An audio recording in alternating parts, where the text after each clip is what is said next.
untuk perempuan di luar sana seperti mana saya kena, tolonglah bangkit. Jangan memudaratkan diri anda.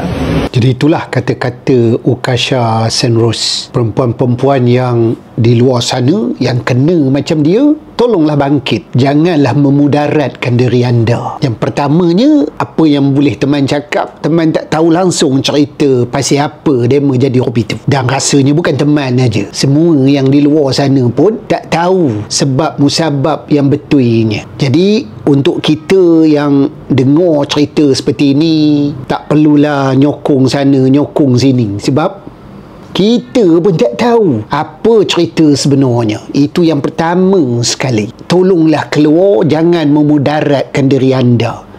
Mungkin ada kaitan dengan kesihatan mental. Maksud teman, bagi mereka yang mungkin terinaya, berada dalam kemurungan disebabkan oleh situasi ataupun sesuatu yang berlaku dalam rumah tangga ataupun apa saja, kita kena bawalah diri kita keluar daripada kepompong itu. Kenapa nak biarkan diri kita berada dalam keadaan toksik, dalam keadaan yang menyebabkan kita sangat-sangat tertekan. Kita tak tahu apa benda kemudaratan itu. Usahlah kita komen melampau-lampau.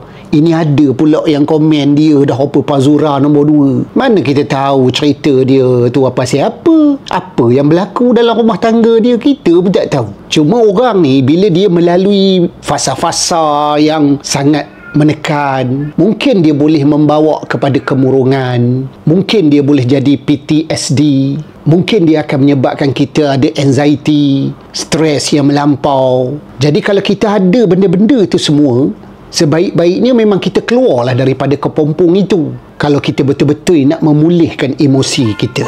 Itu je lah yang teman boleh komen.